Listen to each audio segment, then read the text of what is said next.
Bienvenidos y bienvenidas. Mi nombre es Fernando Marín.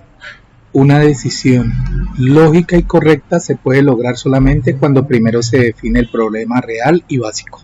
Hoy hablaremos del control total de pérdidas. Frank Bird, científico estadounidense, fue quien acuñó varias teorías acerca de la seguridad industrial y la prevención de riesgos. Dentro de ella están las técnicas profesionales del control total de pérdidas. El objetivo de esta presentación es identificar las tipologías manejadas en el medio relacionadas con la investigación de incidentes y accidentes de trabajo, proponiendo un abordaje de estas desde el punto de vista legal y preventivo.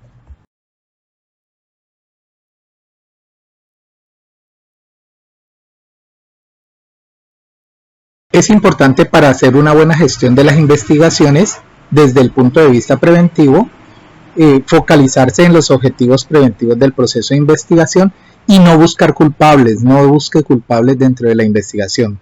Reconocer el gran varón predictivo que tienen los incidentes, de acuerdo a la pirámide de Bird, oportunidad de las investigaciones e identificación de causas básicas, el fortalecimiento de las competencias de los investigadores que se debe realizar a través de la capacitación y entrenamiento y el análisis estadístico a profundidad de los eventos que se presentan. Hay algunos conceptos que debemos tener claros. Uno de ellos es el de incidente. Un incidente de trabajo, según la resolución 1401 de 2007, es todo suceso acaecido en el curso del trabajo o en relación con este que tuvo el potencial de ser un accidente, en el que hubo personas involucradas sin que sufrieran lesiones o se presentaran daños a la propiedad y o pérdida en los procesos. La investigación de un accidente es un proceso sistemático de determinación y ordenación de causas, hechos o situaciones que generaron o favorecieron la ocurrencia del mismo. Por tanto, también podemos aplicar el PHVA, con el fin de que determinemos cuáles fueron las causas y evitar así su repetición, mediante el control de los riesgos que lo produjeron.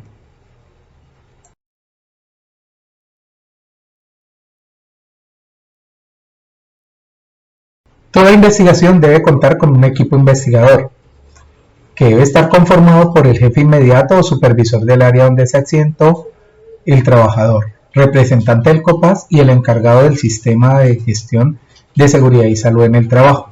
En algunas oportunidades, la ley también establece que debe ser un profesional en seguridad y salud en el trabajo el que realice la investigación de acuerdo a la gravedad del accidente. El investigador tiene unas funciones específicas. El jefe inmediato, por ejemplo, conoce todo el proceso y las actividades que realiza su personal. La labor del COPASO consiste en colaborar en la parte de investigación, pero también hacer seguimiento a las medidas que se toman para evitar la repetición del accidente o incidente.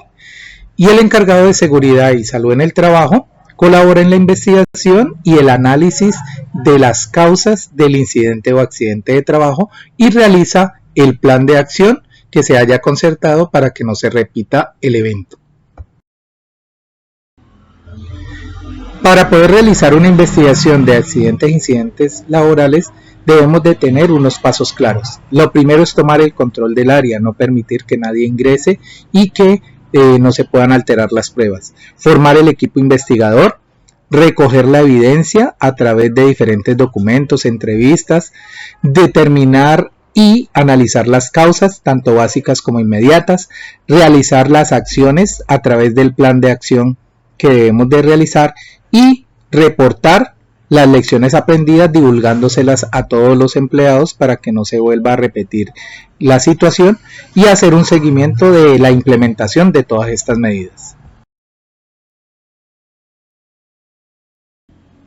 De acuerdo con la teoría de Frank Bird, se tienen varias etapas en el análisis de la información y en el proceso de investigación.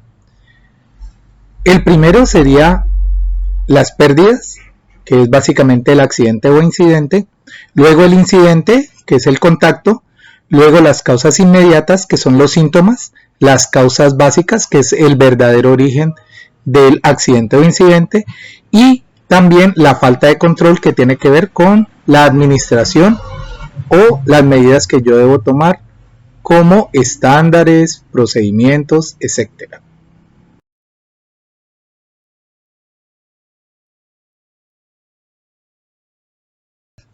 Para poder desarrollar el análisis de la información y la investigación, existen unas tablas a través de la GTC 45 donde nos da el análisis de causas. Está dividido en factores personales, factores del trabajo, actos subestándar y condiciones subestándar.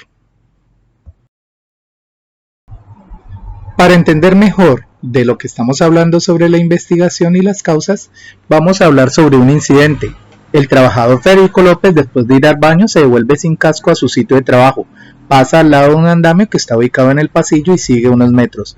Uno de sus compañeros, Hernando Popó, que tiene sus elementos de protección personal colocados, se dirige al baño y al pasar por el mismo sitio es golpeado en su casco por un tubo de acero solo unos segundos después de que pasó el señor López. En este caso, vamos a determinar cuáles fueron los factores que contribuyeron a ese accidente. Hablamos de los factores personales y observamos que no hay ninguno que podamos determinar a través de la narración. En el segundo, los factores de trabajo, sí podemos hablar de estándares de trabajo deficientes.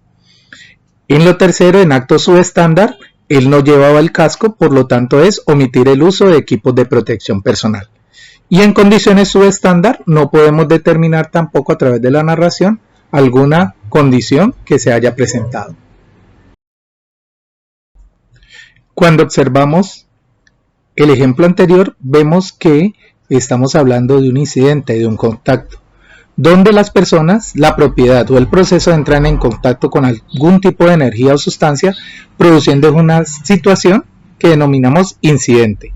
El incidente es una alerta temprana que nos indica que debemos controlar esa situación para evitar que se produzca un accidente.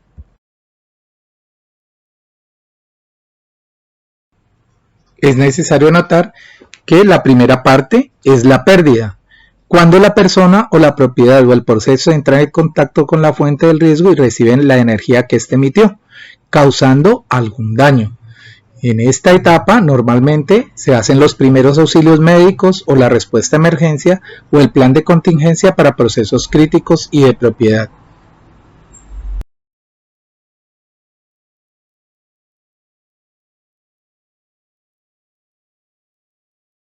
Recordemos entonces que para poder hacer una buena investigación debemos aplicar también el principio de Pareto, donde el 80% de las consecuencias solo se establece con el 20% de las causas reales o básicas.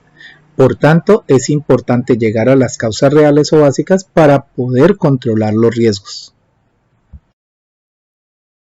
Ahora vamos a proceder a dar un ejemplo de un accidente laboral. Durante la ampliación de las instalaciones de la planta de gases, uno de los obreros del contratista sube una plataforma de 2 metros de altura para dirigir a la grúa en la ubicación de la tubería de 9 pulgadas. Cuenta con casco, gafas, sensor, multigases, botas de seguridad y protección auditiva. No se evidencia ninguna señalización o demarcación de alguna otra actividad.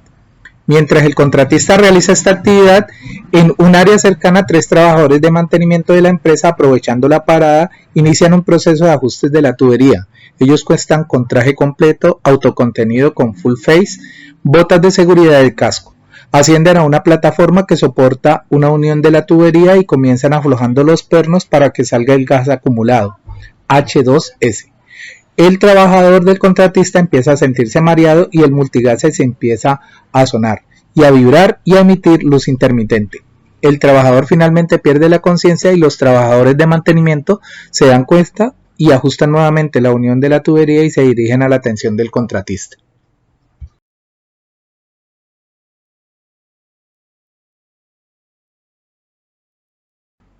Como lo hicimos en el caso del incidente anterior, analizamos las causas básicas e inmediatas. Las causas básicas son en factores personales, la operación esporádica, ¿sí?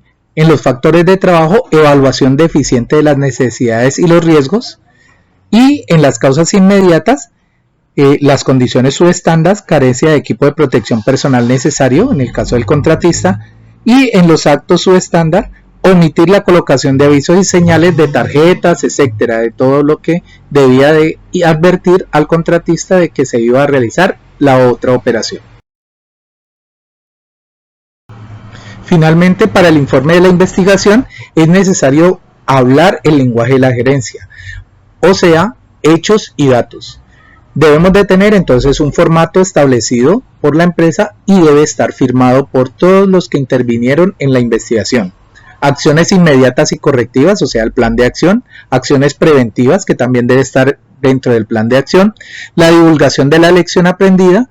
Y por último, el seguimiento y verificación con indicadores e inspecciones de que se estén cumpliendo con todas las medidas del plan de acción.